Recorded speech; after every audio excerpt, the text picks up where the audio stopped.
So apparently there's there's drama in the world of Days Gone. Now my approach and opinion of Days Gone is that I think it was a game that got a bad rep. It was a really cool idea, and I think it just suffered from a few basic decisions in the early design of the game that just didn't click together. So like, for example, the horde system is the coolest thing about Days Gone, but you only really get to sink your teeth into it in the last third of the game, you know, in a secondary area that you unlock halfway through. And that's just a really weird decision. You know, it's just a really dumb idea, in my opinion. I just don't think it's a good way to go. But they hopefully have learned from that and improved it. But as a result, like a bunch of people and executives over at PlayStation weren't big fans of Days Gone. They didn't connect with it. They didn't want to back it up. And you see how they approach something like Horizon, which sold really well and that they're very proud of, versus how they approach something like Days Gone. Days Gone, they basically pretend like it doesn't exist when they do the big posters with all of their biggest PlayStation heroes on it. Deacon is nowhere to be found on it. They clearly are just moving on from Days Gone, acting as if it just never existed, which is weird because like there's a cult following for it. And so it's one thing if they're like, yeah, he's on our banners and stuff and we're proud of Days Gone being in our lineup, but it's like we're not working on anything. That's one thing, but they act as though he's been canceled, like Deacon's been canceled and the whole game has been canceled and all this, and it's really, really bizarre. Now, there's a couple of reasons for that. I think that some of the directors and people that worked on Days Gone have ferociously defended the game. They've gone after it. They've spoken up on its behalf. They've said the treatment from PlayStation was unfair. They said it wasn't given the opportunities these other games were given. So no wonder it didn't perform on the same levels, but it's still a game and a franchise people love and care about, and it should be given more credit, blah, blah, blah, blah, blah. People have been fighting for it. Meanwhile, PlayStation corporate is totally uninterested in that. And the PlayStation or the Days Gone devs are trying to move on to something else. But the people that were working on Days Gone in the leadership roles, most of them, if not all of them, have left Sony Bend Studios out of Oregon, and they've gone somewhere else to work on other projects. All of this is just drama. Like, there's just a lot of drama with it, and I don't really want to get engaged in a lot of the drama. I think the game was solid. I think it's underappreciated, but it's still not a masterpiece. I think of all the games, I think out of 2019 that deserved another, I think it was 2019, that deserved a sequel and a chance to expand on their ideas. I think Days Gone was one that deserved a chance, but I just think by itself in a vacuum, it's good. It's not great. It's not amazing. I'd probably give it like 7.58 out of 10, something like that. But I still really enjoyed it. Even if I've got problems with it, I still really enjoyed it. However, there's been posts by like Kevin McAllister, who you can see as community manager over at the studio. He, I believe, got his start being like a community hype up guy, kind of wingman for the game on social media. And then eventually was doing such a good job, they just decided to hire him. That's my understanding, at least. And so he's been working there and is a big fan of Days Gone, obviously. But he posted this on the 27th. I apologize to our Days Gone community for continuously getting fed false hope and poor information by people looking for likes. It's not fair to you all. This, I believe, is in reference to some people who have kind of planted seeds. Maybe there's a sequel, maybe there's not. You know, these are some random YouTubers, random streamers have said this kind of thing. People randomly speculating that they're working on a sequel secretly or a Days Gone multiplayer game or something. And he's just coming out and been like, nope, it's just not true. Quote, "We are currently working on a new IP, and when we have actual news to share, it will come from our studio." And you see people, it's a multiplayer. It is. It's live service. Other people are saying, no, it's not. I heard it's open world with multiplayer mode or something. Nobody really knows. My guess is it's live service. There's been speculation going both ways, but my guess is it's probably going to have some sort of live service component to it. So in response, there's like one of the head honchos that worked on Days Gone, again, just getting involved with stuff. Haha, says the dude who hasn't developed a game in his life and only has his job because he was a super fan of the game I made. Sit down, son. I'm just reporting on the comments of fans who feel cheated out of a sequel to a game they love. I don't make the comments. So I guess maybe he feels he was responding to comments from John, and I tried to find the original comments, but there's just like so many tweets and stuff. I really don't know what he would have been specifically referring to. I really am not sure. Yeah, Days Gone trilogy plans confirmed by developer, and that's just not true. I think it was this, maybe never say never about a sequel after game director says exactly that. And it's probably like, I don't know. It's just all very, very much grasping at straws. But the fact that these articles exist demonstrate that there is a community that would like there to be a sequel, that would like that. Otherwise, there's nobody clicking. If it's totally uninteresting, nobody's clicking on the article. So at the very least, that demonstrates that there is some interest in the topic. But PlayStation's not interested. Sony Bend is moving on, whether they intended to or not. So I think that's that. But it just seems like Days Gone has attracted a community into discussion that Sony doesn't want to engage with at all. And so they're just kind of shutting it down and pretending like it doesn't exist. Colin tweeted out this little video. It's a segment from their Sacred Symbols podcast saying, quote, Days Gone came to PS4 5 years ago, but drama still surrounds it. I thought it was great and would have liked a sequel, but the internal civil war at Bend post-release jettisoned its biggest champions, and the studio has moved on. It's time for everyone else to do the same. And this is generally what seems to be the consensus from people that know what's going on. The Sony Bend studio is moving on. They're working on something new, and they've just shifted away. The people who were the fiercest defenders of Days Gone, like John Garvin or other developers and directors of the project, they have also moved on, leaving the studio entirely. And so they obviously cannot be involved in a sequel now. It just seems like across the board, there's just no, there's no hope for that. So you might as well not get your hopes up too high. Those guys in Bend are kind of rare in the sense that it's a really weird place to have a AAA studio. And a lot of those guys know each other and kind of bounce around. So anyway, I think John Garvin's a nice guy, and I've known him for quite a long. I met him for the first time a long time ago. He won't remember a lot of these things, but I interviewed him many years ago too. And then around Days Gone is when he started to kind of come more and be more out and actually speaking to people.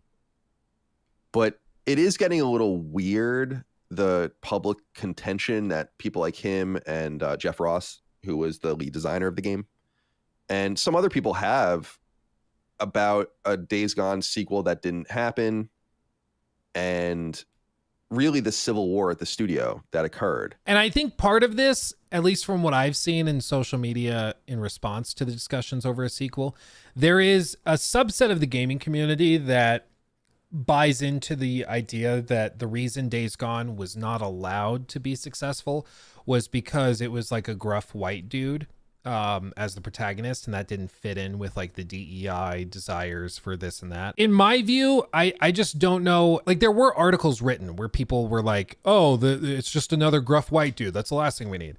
But at the end of the day, if a game is successful because people bought it, the game's going to be successful. Like, that, it's going to find an audience, people will buy it. The problem was not enough people bought it.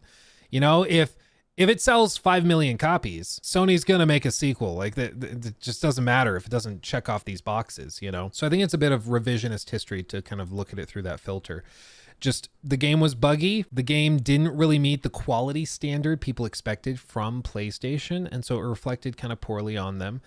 And as a result, a lot of executives just didn't want to engage with it that much. And then a lot of the lead designers and stuff started echoing some of those same, frankly, conspiracy theories about Days Gone and about why it wasn't loved by executives and this and that.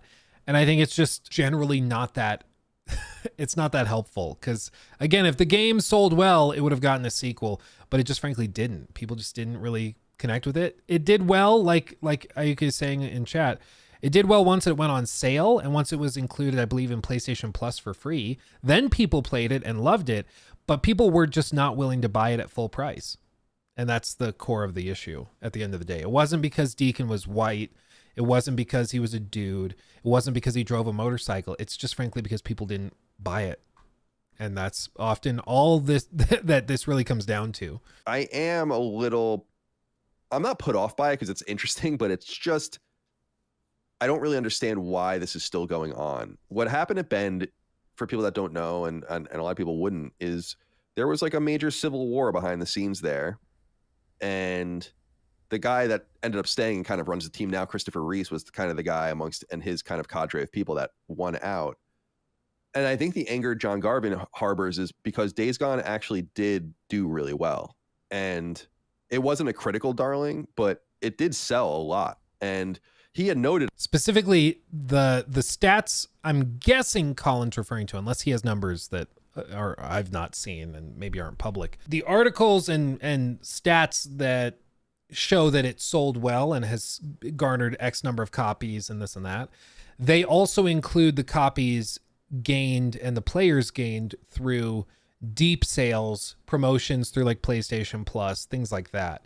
So it's really hard to say how many of those people actually bought it at full price versus how many people were playing for free, how many people were playing because they got it for $10 on a deep sale. You know, it's hard to gauge exactly where the players came from, because a game can have a lot of players, but again, if they didn't buy the game, that doesn't mean a whole lot in the context of PlayStation's business. With Game Pass, of course, it's different, but Bend does not work for Microsoft. On Twitter in this new recent kind of hullabaloo that Days Gone sold more copies than Ghost of Tsushima. And I think he was like, why did Ghost of Tsushima get a sequel and we didn't? Kind of mentality. And I kind of get the anger, but I think you have to harbor it within. But again, I again, unless he's got numbers I've not seen and I've not seen made public, it's not sold more copies. I think it's specifically, it was referring to player counts, because I can try to find the original article, unless I'm just like totally wrong about this, but I remember the original quotes and stuff. Yeah, so it's like this one is kind of bounced around it. January of 22.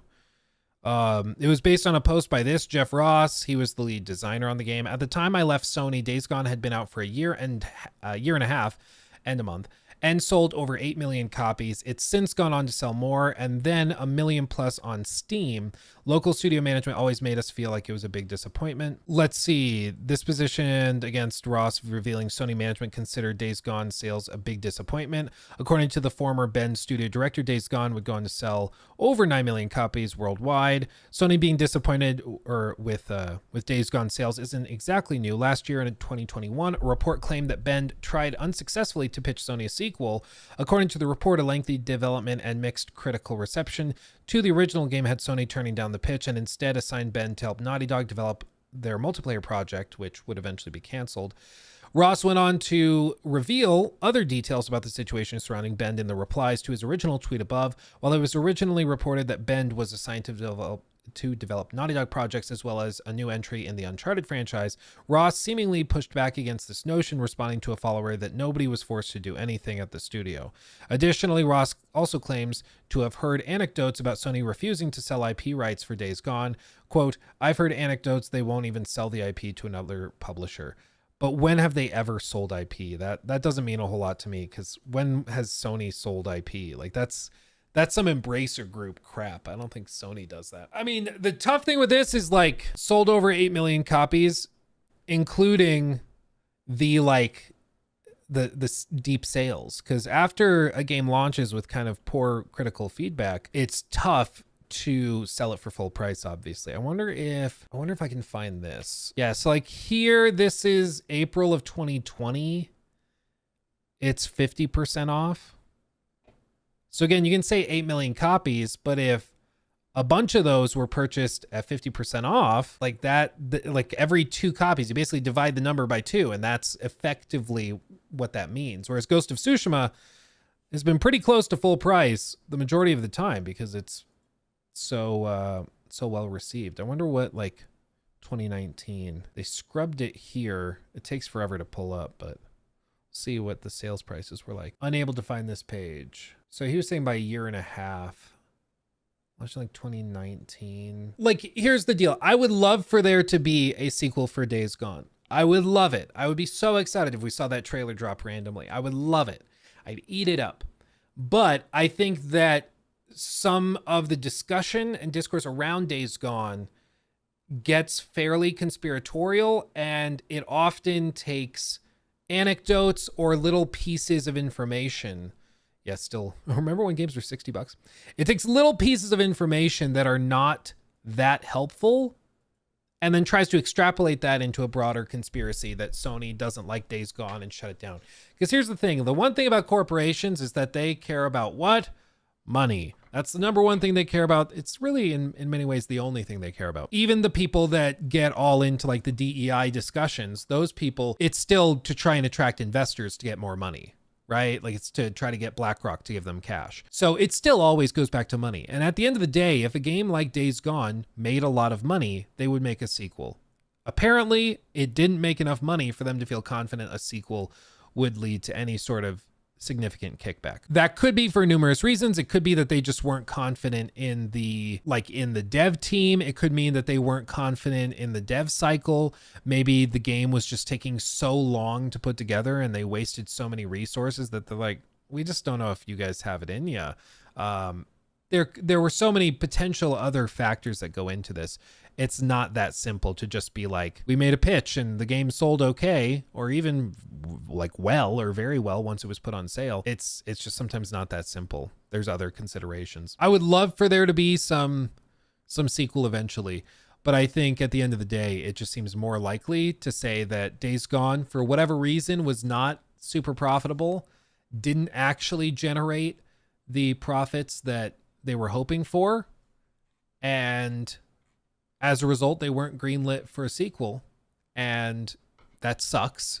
And they were kind of tossed to the side. And I think some of the infighting within the studio also led to them losing confidence in the studio, because why would Sony give a team that has a ton of infighting hundreds of millions of dollars? Like, they're probably not that confident that they're actually going to deliver the project that they want to see. So it's really too bad, because there's little tidbits like this where you see it and you're like, okay, so why wouldn't they greenlight a sequel? It must be a conspiracy. When in reality, I think it's because, well, a lot of these were on sale.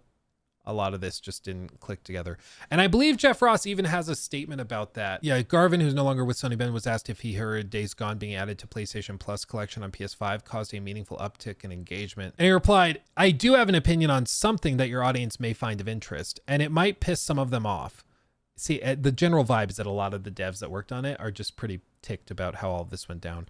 He said, quote, if you love a game, buy it at effing full price. I can't tell you how many times I've seen gamers say, yeah, I got that on sale. I got it through PS Plus, whatever. I'm just saying you don't, but don't complain if a game doesn't get a sequel if it wasn't supported at launch. It's like God of War got whatever number millions of sales at launch, and Days Gone didn't. I'm just speaking for me personally as a developer. I don't work for Sony. I don't know what the numbers are. I can tell you that when we were doing Siphon Filter Dark Mirror on PSP, we got so effed on Dark Mirror because piracy was a thing and Sony wasn't really caught up on what piracy was doing to sales. And we would show them torrents. A torrent site had 200,000 copies of Dark Mirror being downloaded. If I remember it right, the numbers could be wrong, but regardless, I was pissed about it then. I was like, this is money out of my pocket. So I think the uptick in engagement with the game is not as important as, did you buy the game at full price? Because if you did, then that's supporting the developers directly. To a certain, I think he's maybe aggressive in how he describes it, but like, he's right. If you want a sequel to a game, you got to buy it at launch for full price to show that you're excited for it. It's the danger with something like Game Pass or like Ubisoft games, where now it's like a meme. People know that if you don't buy a Ubisoft game at launch, wait 2 months and it'll be 50% off. Like, everybody knows it, right? Like, everybody knows it. And so like, that's a problem because people won't buy it at full price because they're just going to wait for it to be on sale. So then the sales numbers are lower and then the profits lower and all this. But at the same time, there's so many games coming out and the economy's bad and inflation is insane and the price of full price games just went up. So now people are even more selective with what they spend $70 freaking dollars on. Granted, this was back when it was 60 before inflation really went crazy. We're talking about 2019 for Days Gone. So it was a different time. But in the modern context, it's just not as simple as, well, if you like the game, just buy it at full price. A lot of people don't have the money to do that. And there's even stories, like there was a really good one. Gabe Newell. Piracy is an issue of service, not price. And basically what he was trying to say in this discussion on how to stop piracy And bear in mind, this is the guy that runs Steam, like the greatest counter to piracy like out there. Like this is the guy that would know the answer. He said the easiest way to stop piracy is not by putting anti-piracy technology to work. It's by giving those people a service that's better than what they're receiving from the pirates. The point, let's see, for example, Newell noted that Valve was warned against the Russian market due to its massive pirate community. In actuality, Steam offered easier access to games, more options, and higher quality downloads than its underground competitors, thereby turning Russia into the studio's most lucrative continental European market outside of Germany. Quote, the point was that people who are telling you that Russians pirate everything are the people who wait 6 months to localize their product into Russia. So that, as far as we're concerned, is asked and answered. It doesn't take much in terms of providing a better service to make pirates a non-issue, which is crazy. Like that he's just got this total like shut it down attitude with it. Anyway, with all this, games are just more expensive than ever. People don't have the money to just guess that a game's going to be good. And when quality has been a consistent issue, it lacks or it challenges the consistency factor. So people become more doubtful. People don't want to put all their money on the line and all their eggs in that basket. So they just don't. And they wait till they get it on sale. It's too bad. I wish Days Gone, I wish that story had ended differently, but it just seems like there were a lot of things that stacked, and more than anything, people bought the game, and when they bought it, they ended up liking it, but they bought it on a deep sale a year after launch. And for getting a sequel greenlit, that just doesn't do the job. Like for Sony, they're comparing Days Gone to their other games like, you know, God of War or The Last of Us Part 2. Like there are other PlayStation Studios titles. And for those games, they sell stupid well at launch for full price. And so Days Gone, obviously, in comparison, looks really bad. So they're like, well, it didn't perform like those. So you don't get to play with the big boys. You don't get the big boy budget. Yeah, James, I got it free on PlayStation Plus. Well, and that's what I was trying to find. I was trying to find the article because I remember reading one. We might have even read it on stream, where they said that the original quote for the 8 million number and the 9 million number, those were players, not sales. And so because of that, people saying that it sold 8 million copies, that wasn't actually true. There were 8 million copies out there that people had played, but a lot of those were probably deep sale or even free through PlayStation Plus. So it's not fair to conclude that, oh, well, it sold 8 million copies, where Ghost of Tsushima sold 8, after a year or two. It's just not the same. But this is why you gotta be very careful with the phrasing, because 8 million copies sold is very different than 8 million copies played, And Matt, yeah, you're also right, Matt. It feels like we're ignoring an important part of context, not taking into account for the budgets. Ghost of Tsushima had a tiny budget for that type of game. Yeah, Ghost of Tsushima is developed by a very small team, and they didn't have any of the dev troubles that Days Gone did. Days Gone had a bunch of trouble and was really buggy at launch, whereas Ghost of Tsushima apparently was pretty smooth sailing. It took a while to put together, obviously, but it was comparatively a cheaper game, and it was critically acclaimed, which they love. I mean, Sony loves having a critically acclaimed game. That's kind of their primary concern, it seems like, a lot of the time. He took my thing.